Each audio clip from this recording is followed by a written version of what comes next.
quisiéramos formular a Carlos Lang y a Carlos Bracho 3 cuestiones que se desprenden a nuestra manera de ver desde su información, desde sus exposiciones. Ya lo decía Carlos, se propone como una trampa el problema de la localización, que se salta y no precisamente a la torera, sino con un objetivo muy concreto, los objetivos nacionales. Es un elemento interesantísimo. Entonces nosotros nos preguntamos, primero, a partir de esa trampa, podemos entender al currículum como un factor de transformación o de estancamiento del proceso educativo, porque, por ejemplo, el doctor Bonilla cada ratico dice que cuando se quiere paralizar lo que está en marcha se llama una consulta de currículum. Es un elemento interesante. Entonces es un elemento de freno o es un elemento de transformación. ¿Sí? La segunda pregunta, la escuela como un todo, ¿la asumimos como un catalizador del proceso de transformación? ¿Cómo entender la escuela dentro del proceso de transformación? ¿Cataliza, retarda, acelera, estanca el proceso de transformación? Y la tercera pregunta, muy involucrada con parte de sus exposiciones, es: ¿son realmente antagónicas las categorías calidad y masificación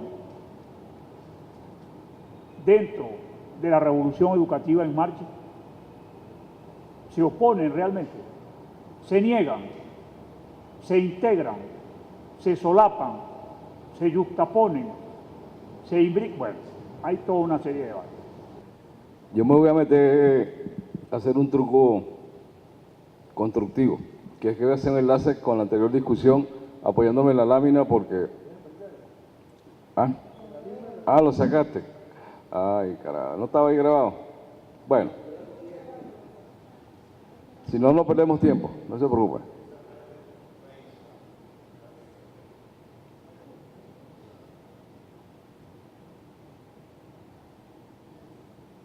Ok, si alguna cosa tenemos como una falla en la gestión del proceso revolucionario, voy a introducir un elemento autocrítico para poder apuntar a los que les voy a plantear posteriormente. Es que tenemos una herencia de los adecos y de los copellanos, que yo llamo el síndrome del otro gobierno. Aquí cada vez que cambian un ministro, un director de zona, ese empieza a echarle palo a todo lo que hizo el anterior, no evalúa, no revisa, no hace balance. Pasan 6 meses con una curva de aprendizaje enterándose de lo que está pasando y 6 meses más montando su equipo de confianza. Al año lo vuelven a cambiar y volvemos a empezar. Yo he pasado por 4 ministerios y bueno, tenemos una investigación casualmente en educación donde demostramos palmariamente esta realidad. Entonces, fíjense la preocupación. En el caso, si quieren métete una vez con la ley, los aportes de la LOE, lo que está vigente. Una preocupación con la consulta que le he fijado, bueno, está Rayusa aquí que está presente, que no sé si me ha oído algunos momentos en el equipo que asesoramos al ministro, donde yo he dicho mosca con el síndrome del otro gobierno.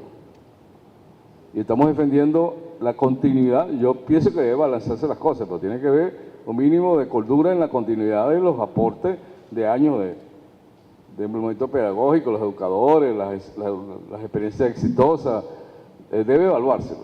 Y rectificar lo que rectifica está en la 3R. Vamos a aplicarle la 3R al cuadrado o rapidito a educación. No hay que estar inventando mucho. Entonces vamos al caso de la LOE. La LOE es un resultado en el cual yo tengo una vinculación directa hasta su redacción. Y puedo citarle artículos donde nosotros nos fajamos a defender lo que yo le había dicho antes. Pero la LOE tiene un antecedente en el PEN y tiene un antecedente en la Constitución Educativa y para atrás, eso se va largo y tendido. Entonces yo de golpe digo, es hasta una violación a la propia el ordenamiento jurídico, porque la ley orgánica está vigente y es de obligatorio cumplimiento para todo funcionario, para todo ciudadano. Y hay una ignorancia olímpica de la LOE. Y entonces reclamamos, mosca con esto, porque lo que hay que plantear es la aplicación, porque era la tercera fase exactamente en el desarrollo de la propuesta de la LOE, que en los ambientes de aprendizaje se apliquen el articulado, aparte de elaborar la ley tal. Yo no creo que sea elaborar nuevas leyes, sino el desarrollo de los postulados de la LOE. Yo le puedo citar simplemente así a huele paja. Ya yo le decía el artículo 6. Quien lee el artículo 6 se da cuenta del potencial heurístico, epistemológico, sociocultural, no joda. Tiene 6 componentes en 6 líneas. Pero yo complemento eso con el artículo 14, donde está la didáctica investigativa, la didáctica de proceso, etcétera, etcétera. Es toda la flexibilización de las estrategias para no trabajar con taxonomía, para no tener recetas, sino para hacer investigación. Coño, es un desarrollo, incluso en la propia formación docente, porque tiene que ser un docente investigador. El perfil que nosotros planteamos, o autoformándose también. El problema de la formación politécnica o de la formación integral, porque educación liberadora con trabajo liberador. Ahora, esto no está concebido, por supuesto, en la idea de mantener en el marco el límite del capitalismo. La educación liberadora para nosotros tiene una visión socialista, o por lo menos de transición al socialismo, si no me quieren verme como radicalizado. Apunta a una nueva sociedad, a nuevas relaciones de producción. Yo sin eso, yo no tengo, porque está hablando de currículo, ¿qué currículo estoy hablando? Un currículo reproductor. El currículo crítico, transformador, tiene que apuntar a la nueva sociedad. Yo no voy a ponerme a discutir, por eso que me parece interesante el debate que hay que hacer con Carvajal y con cualquiera de los expertos de la contrarrevolución, porque nosotros lo hicimos ya casualmente a propósito del PEN y de la LOE. Nos vamos a discutir eso. Ellos tienen una visión reproductora que corresponde a la lógica capitalista. Nosotros estamos en una lógica distinta, pues. Y ahí eso le cambia el sentido a los contenidos, a las estrategias, a la forma de evaluar, a la integración a todo lo que sería el desarrollo del currículo. Es una lectura política e ideológica, sí, compañeros, no tengo que estar disfrazando nada, es una lectura política e ideológica. ¿Qué es marxista-leninista? No, porque entonces entramos en un terreno donde hay que discutir ya las precisiones del enfoque.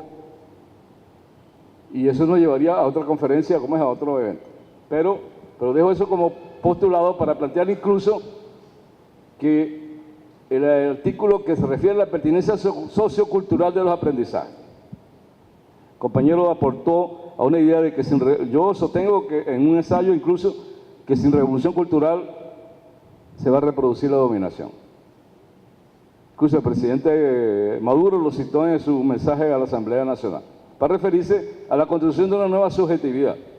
La educación está ensamblada con la revolución cultural. Yo no puedo pensar que es un cambio técnico, un cambio administrativo, todas esas cosas son importantes, pero cuidado con eso. Cuando hoy lo que está planteado a nivel planetario, a nivel de todas las revoluciones del mundo, es un cambio de paradigma, un cambio de, el buen vivir. ¿Quién fue que habló de, alguien se refirió a eso, me pareció muy importante, uno de los compañeros, porque ¿qué es lo que implica? Es cambiar la vida, pues al final de cuentas lo que está planteado. Alguien me dice utópico, bueno, machete, si somos utópicos y hay que reivindicar la utopía. Esta revolución requiere renovar sus promesas ideológicas y por eso estamos en el Congreso del Partido. Aprovecho para meter la cuña el debate interno con el PSUV. La discusión programática en el Congreso ideológico. Eso está atravesando este tema, pero yo lo dejo al lado porque esa es otra ponencia. Entonces, pertinencia sociocultural para enfrentar el enfoque tecnocrático de la calidad. Mire, compañero, en el propio ALBA que plantea el compañero, yo participé en la discusión en el gran proyecto Gran Nacional ALBA Educación, del currículo único, el currículo común. Y no hay acuerdo sobre eso. ¿Por qué? Porque nosotros nos enfrentamos a una gente que está planteando la ISO como referencia. El MESE, el Plan de Mejoramiento de la Calidad Educativa, que nosotros derrotamos aquí, eso apareció por allá en Nicaragua, en las 4 sesiones donde yo fui, palo parejo. Palo parejo, porque ese enfoque tiene plomo en el ala, porque bueno, si es verdad que aquí hay ineficiencia. ¿Quién no sabe que hay ineficiencia? Que hay ineficacia, que no hay supervisión, como decía la compañera, eso es verdad, todo eso es verdad. Si nos vamos por ahí, administrativamente, focalizado en ese esfuerzo, la calidad resulta un comodín muy propio de la reproducción de todo lo que conocemos. La única manera de ese salto, nosotros lo incorporamos en la idea de la 058, en la gestión comunal, que están también en la LOE, es la pertinencia sociocultural de los aprendizajes. Una frase sota. Bueno, si es eficiencia y calidad, pero méteme la pertinencia, es decir, ¿qué sentido tiene para los alumnos, para la escuela, para la localidad, incluso integrando todo eso? Región, localidad, lugar, nación, planeta. ¿Cuál es la pertinencia sociocultural?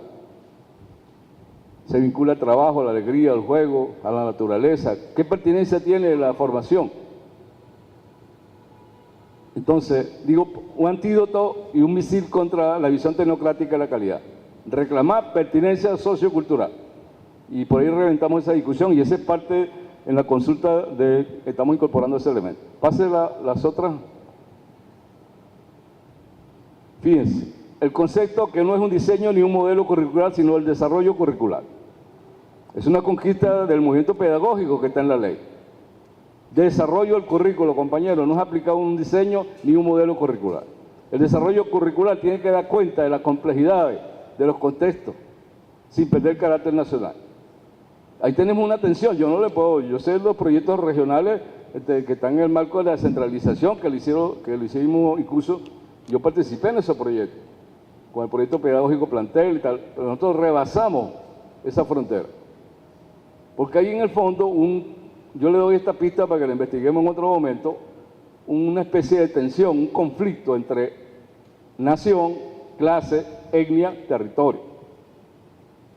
Una cuádruple articulación conceptual. ¿Cómo es que se vincula el concepto nacional con las clases sociales? Hay gente que cree en el nacionalismo, pero no cree en las clases. El movimiento bolivariano tiene gente que son nacionalistas, pero bueno, le tienen cuidado a la lucha de clase o a la existencia de la clase. ¿Ustedes están conscientes de eso? Que nuestra propia revolución tiene ese pequeño problema. Y gran dificultad para reconocer la diversidad étnica, los intereses étnicos, así como los intereses del enfoque de género. ¿Y cómo se expresa eso en el territorio? Ahí tenemos una tensión, yo digo, no resuelta, no está resuelta. ¿Cómo se articula clase, nación, etnia? Tremendo paquete. Ahí está referido incluso a la interculturalidad, todos esos elementos. La didáctica centrada en procesos, fíjese, yo les recomendaría incluso que al que tuviera interés en que revisara el articulado, porque yo estoy citando los conceptos, pero yo estoy remitiendo artículos, y me dijeran si están vigentes o no, o fueron ya cubiertos, listo, eso está superado. Yo reto a cualquiera para decirle, es incierto que esté superado. Si no está superado, reivindíquelo, vamos a aplicarlo. No me inventes de golpe otra cosa, porque tú estás violentando, estás desacatando, es un desacato para un directivo. Eso se lo he dicho yo, supervisores, directores de zona, hasta el que se me atraviese por el lado. Usted está desacatando una ley orgánica de la República, por lo tanto usted puede ir, incluso yo le puedo meter un recurso de amparo, para que sepan. No me está aplicando ninguna de esas cosas. Y para ver qué va a hacer la Corte Suprema o quien le toque. ¿Qué usted cree que va a hacer? El movimiento pedagógico, yo lo invito a ustedes, debiéramos meter un recurso por desacato y lo reventamos.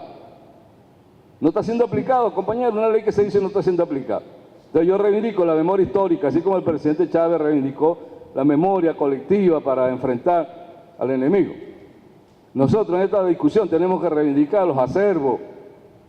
Yo no lo puedo hacer a título personal diciendo, no, es porque yo participé, yo tengo que defender eso. No, vean el contenido programático, el horizonte ideológico de las cosas de la LOE que no han sido aplicadas. No porque no se reglamentó, porque yo a veces en el ministerio, cuando Héctor Navarro, cualquiera se ponía a plantear la nueva ley de educación, la reglamentación de la ley o la ley de educación básica, yo le decía, mosca con eso, las leyes especiales, la de formación, todo eso, mosca con eso.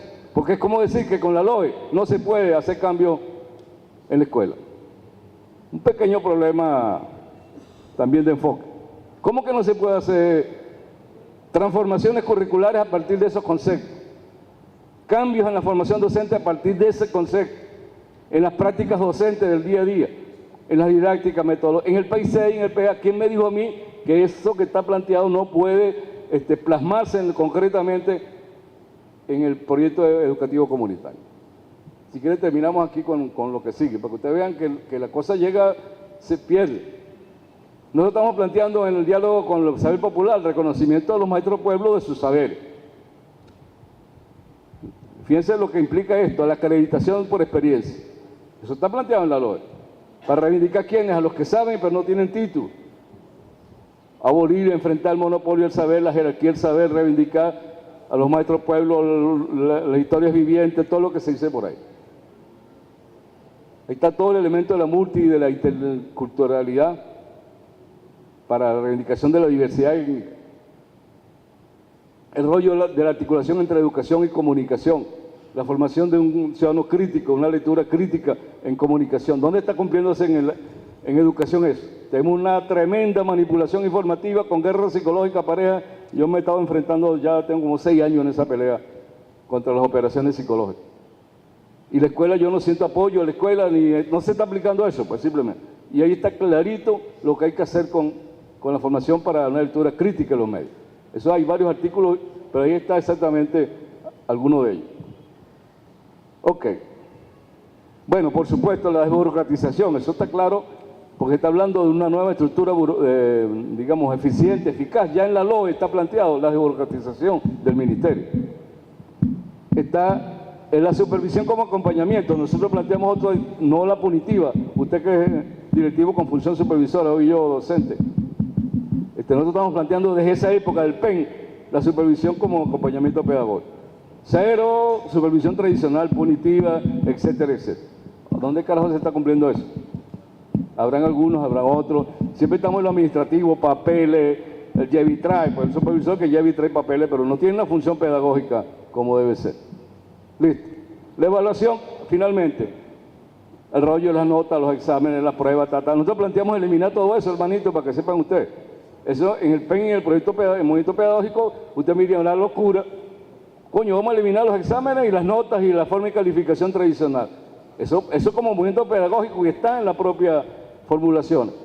Seguimos el mismo cuento. Es un anacronismo que está sobreviviendo. Ahora la pregunta sería, yo necesitaría hacer una consulta sobre esto.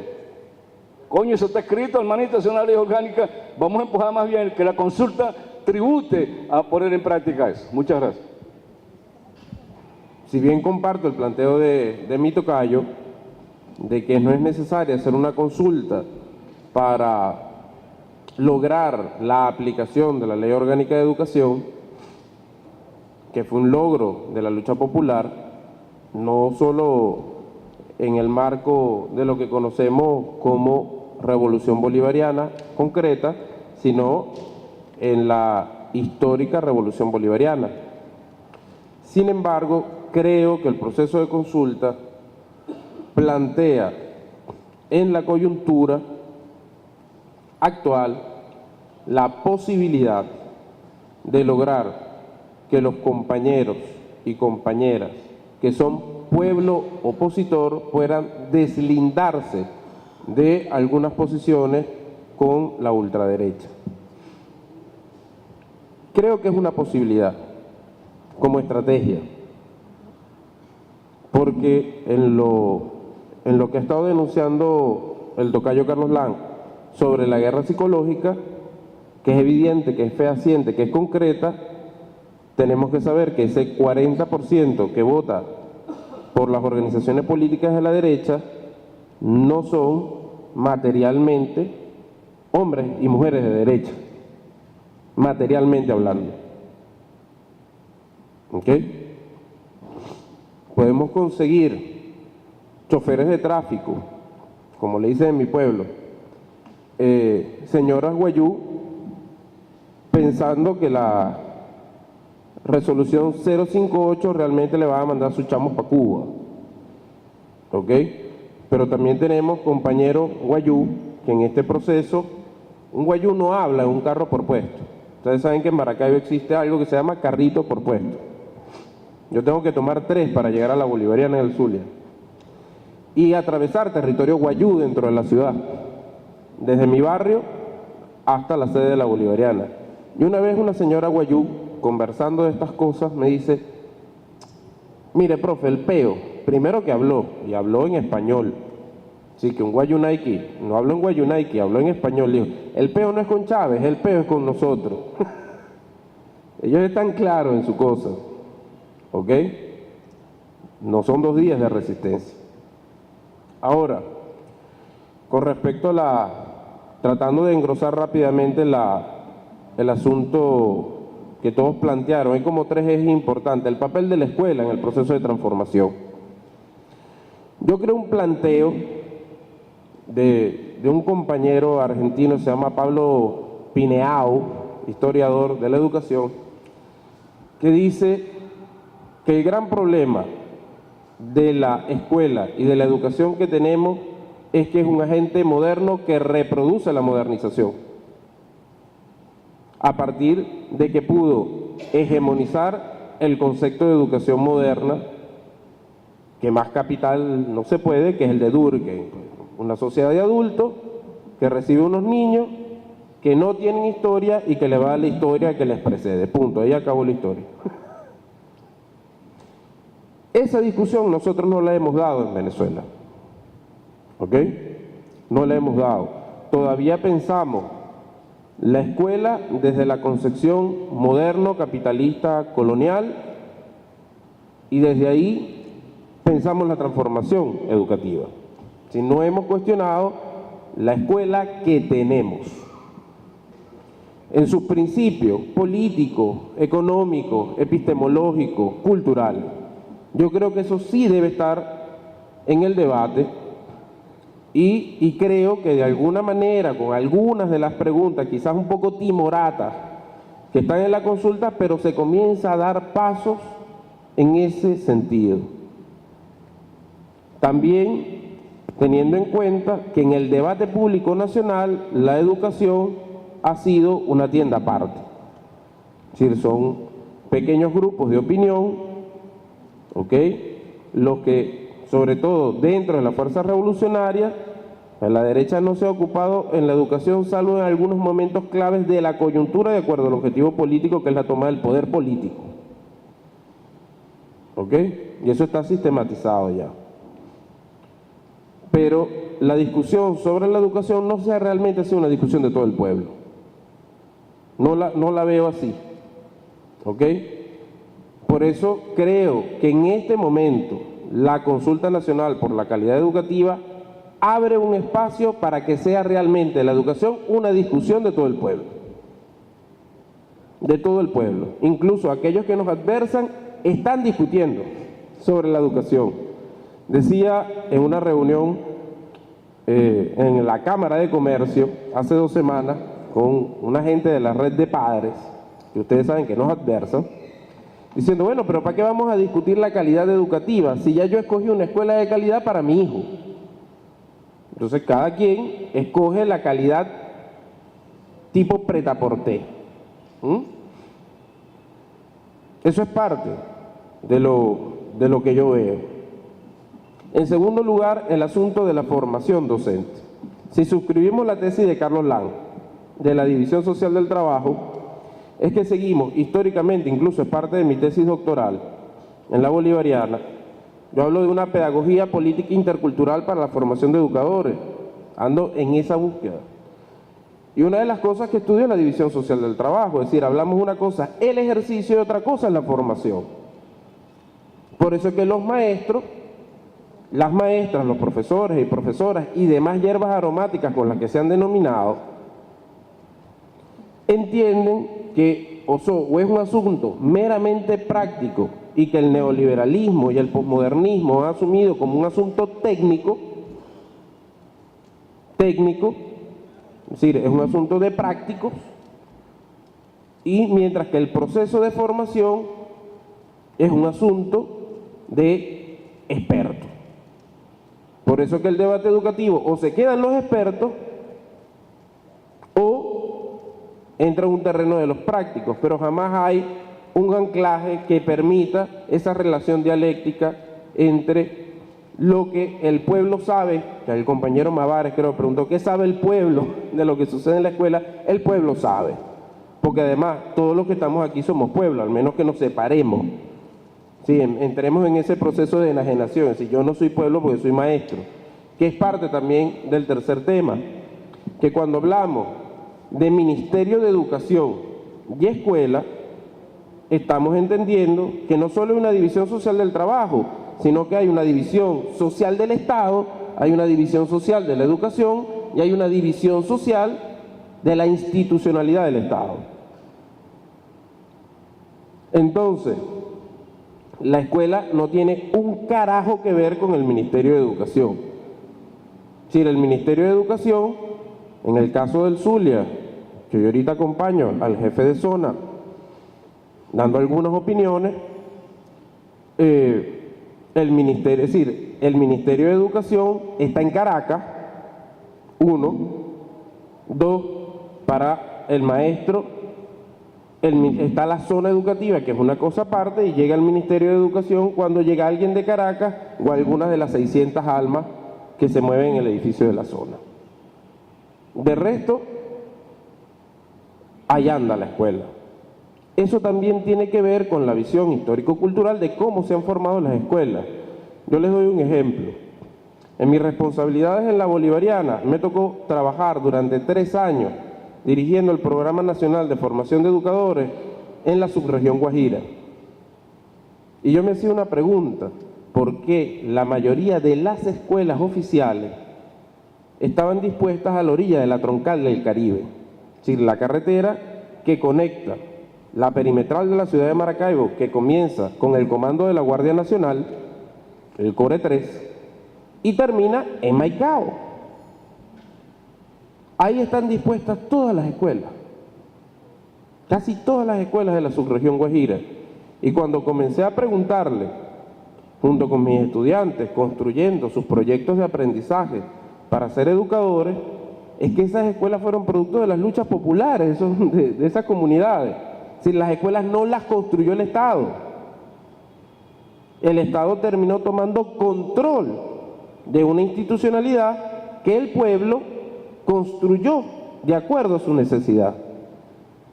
Y aquí el cuarto punto, y con esto cierro, el asunto del currículo, que tiene que ver con los 3 elementos anteriores. No podemos ver simplemente al currículum como un recetario que construye el Estado, como algo ajeno al pueblo. Es un proceso que construye el pueblo de acuerdo a sus necesidades y que el Estado le da dirección a través de su institucionalidad. Algún compañero decía, bueno, es que el Estado no se transforma. Bueno, si el Estado no se transformara, simplemente no tuviéramos la tensión que tenemos en este momento entre una nueva institucionalidad que hoy llamamos comuna, Consejo Comunal, y la tensión que tenemos con unos ministerios del Poder Popular. El Estado es transformable. Ahora, ¿se transforma desde qué perspectiva y quién transforma el Estado? Ya eso es otro asunto. Esa es la famosa tesis, porque si decimos que no se transforma, entramos en la famosa discusión del marxismo y el anarquismo, y ahí sí nos come la pelona, pues.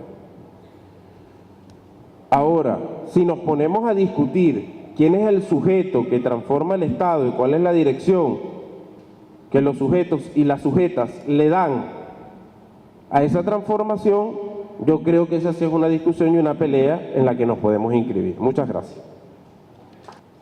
Muchas gracias a nuestros buenos amigos, profesores Carlos Lan, profesor Carlos Bracho, por habernos permitido conocer su punto de vista sobre la transformación educativa de distintas perspectivas, básicamente con la propuesta hecha esta tarde de la transformación educativa vista desde un espacio distinto a Caracas. A todos ustedes, muchas gracias por su presencia.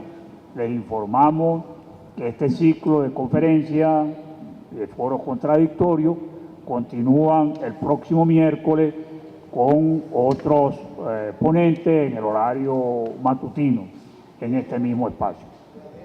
Muchas gracias y serán siempre bienvenidos. Hasta luego.